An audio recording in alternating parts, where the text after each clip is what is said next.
ഇന്ന് നാം ധ്യാനിക്കാനായിട്ട് പോകുന്നതായിട്ടുള്ള വേദവാക്യം വിശുദ്ധ യോഹന്നാന്റെ സുവിശേഷം 1-ാം അധ്യായം 18-ാമത്തെ വാക്യം ആണ്. ദൈവത്തെ ആരും ഒരു നാളും കണ്ടിട്ടില്ല. പിതാവിൻ്റെ മടിയിലിരിക്കുന്ന ഏകജാതനായ പുത്രൻ അവനെ വെളിപ്പെടുത്തിയിരിക്കുന്നു. ലോകത്തിൽ ദൈവത്തെ കാണുവാനും ദൈവത്തെ പ്രസാദിപ്പിക്കുവാനും ദൈവാനുഗ്രഹം പ്രാപിപ്പാനും എല്ലാ മനുഷ്യരും ശ്രമിക്കുന്നുണ്ട് എന്നുള്ളൊരു യാഥാർത്ഥ്യമാണ്. ആദിമ കാലം തൊട്ട് തന്നെ മനുഷ്യൻ ദൈവത്തെ അന്വേഷിക്കുന്നു. വ്യത്യസ്തങ്ങളായ രീതിയിൽ ദൈവത്തെ ആരാധിക്കുന്നതായിട്ടുള്ള മനുഷ്യർ ഈ ലോകത്തിലുണ്ട്. എബ്രായ സമൂഹം ഒരു പുരാതനമായ സമൂഹമാണ്.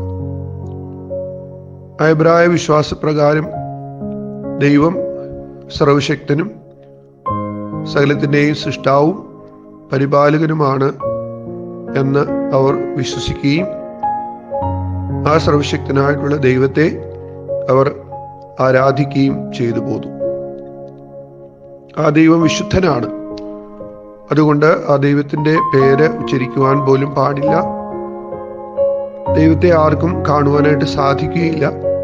ദൈവത്തെ കണ്ടാൽ മരിച്ചു പോകും എന്നുള്ളതായിരിക്കുന്ന വിശ്വാസം യഹൂദ സമൂഹത്തിൽ നമുക്ക് കാണുവാനായിട്ട് സാധിക്കും. ഭയത്തോടുകൂടെയാണ് ദൈവത്തെ എല്ലായ്പ്പോഴും ആരാധിച്ചിരുന്നത്. ദൈവത്തെ സർവശക്തനെന്നും സൈന്യങ്ങളുടെ യഹോവയെന്നും അവര് വിശ്വസിച്ചിരുന്നു. പുറപ്പാട് അനുഭവങ്ങളിൽ അവരോടുകൂടെ സഞ്ചരിച്ചതായിട്ടുള്ള ഒരു ദൈവത്തെ അവർ മനസ്സിലാക്കുന്നു. അതുകൊണ്ട് കൂടാരങ്ങളുടെ നടുവിൽ സമാഗമന കൂടാരം പണിത് അവർ ദൈവത്തെ ആരാധിച്ചു പോന്നു. പലസ്തീൻ നാടിൽ അവർ ചെന്ന് കാർഷിക ജീവിതം ആരംഭിക്കുമ്പോൾ ദാവീദ് രാജാവ് പണിയാൻ ആഗ്രഹിച്ചതായിട്ടുള്ള ദേവാലയം ശലോമോൻ രാജാവ് പണിയുന്നു. അവിടെ പുരോഹിതന്മാരും ആരാധന രീതികളും നമുക്ക് കാണുവാനായിട്ട് സാധിക്കും. എന്നാൽ ആ അതിവിശുദ്ധനായിരിക്കുന്ന ദൈവം, സർവശക്തനായ ദൈവം, സൈന്യങ്ങളുടെ യഹോവ അപ്രാപ്യനായിരിക്കുന്ന കാണുവാൻ കഴിയാത്ത ഒരു വിശ്വാസമായിരുന്നു എന്ന് നമ്മൾ മനസ്സിലാക്കുന്നു. എന്നാൽ കാലസമ്പൂർണതയിൽ ദൈവം മനുഷ്യനായി അവതരിച്ചു, മനുഷ്യനായി പിറന്നു. അതാണ് യേശുക്രിസ്തുവിലൂടെ നമ്മൾ കാണുന്നതായിട്ടുള്ള ദൈവം. അദൃശ്യനും അരൂപിയും സർവശക്തനും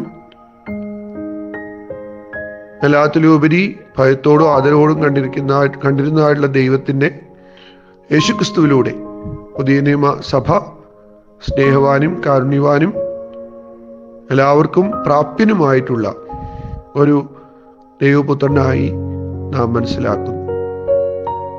ദൈവവും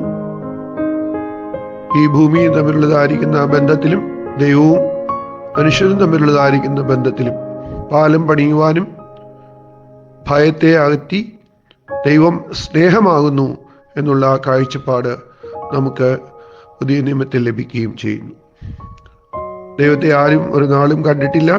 പിതാവിൻ്റെ മടിയിലിരിക്കുന്ന ഏകജാതനായ പുത്രൻ അവനെ വെളിപ്പെടുത്തിയിരിക്കുന്നു. അപ്പോൾ യേശുക്രിസ്തുവിലൂടെ നമുക്ക് ദൈവത്തെ കാണുവാനും ദൈവത്തെ മനസ്സിലാക്കുവാനും ദൈവത്തിൻ്റെ സ്നേഹവും കരുതലും അനുഭവിപ്പാനും ഇടയാകുന്നു. കാരുണ്യവാനായ ആ ദൈവപുത്രനിലൂടെ ദൈവത്തെ നമുക്ക് തൊട്ടറിയുവാൻ്റെ കവണ്ണം കേട്ടറിയുവാൻ്റെ കവണ്ണം മനുഷ്യനായി നമ്മുടെ ഇടയിൽ പാർത്തു. ക്രിസ്തുമസ് യേശു കർത്താവിൻ്റെ ജനനത്തെ ആഘോഷിക്കുമ്പോൾ അദൃശ്യനായിരുന്ന അരൂപിയായിരുന്ന ആരും കണ്ടിട്ടില്ലാത്ത ആ ദൈവത്തെ ചരിത്രത്തിൽ കാണുന്നതിനും മനസ്സിലാക്കുന്നതിനും കേൾക്കുന്നതിനും ഒക്കെ ഇടയായി തീരുകയാണ്. ക്രിസ്തുമസിൽ പിറന്നതായിട്ടുള്ള യേശു കർത്താവിൻ്റെ ലൂടെയുള്ളതായിരിക്കുന്ന സ്നേഹവും കരുതലും അനുഭവിക്കുന്ന ഒരു സമൂഹമാണ് നമ്മൾ. ആ ക്രിസ്തു നമ്മളോടൊപ്പം ഈ ലോകത്തിൽ ജീവിക്കുന്നു. നമുക്ക് വേണ്ടി മരിച്ച ഉയർത്തെഴുന്നേറ്റു, പിതാവിൻ്റെ സന്നിധിയിലായിരിക്കുന്നു, വീണ്ടും വരും എന്നുള്ള വലിയ പ്രത്യാശ നമുക്കുണ്ട്. ക്രിസ്തുവിലൂടെ വെളിപ്പെട്ട ആ ദൈവസ്നേഹത്തെ നമുക്ക് ഉൾക്കൊണ്ടുകൊണ്ട് ഈ ക്രിസ്തുമസിന് നാളിൽ മറ്റുള്ളവരുടെ മുമ്പിൽ ക്രിസ്തുവിൻ്റെ ഭാവമുള്ളവരായി ജീവിതം നയിപ്പാനായിട്ട് ദൈവം ഇടയാക്കട്ടെ. ക്രിസ്തുമസ് എല്ലാവർക്കും അനുഗ്രഹകരമായി തീരട്ടെ, പുതുവത്സരവും അനുഗ്രഹകരമായി തീരട്ടെ എന്ന് പ്രാർത്ഥിച്ചുകൊണ്ട് ഈ ചിന്ത സമാപിപ്പിക്കുന്നു. എല്ലാവരെയും ദൈവം അനുഗ്രഹിക്കട്ടെ.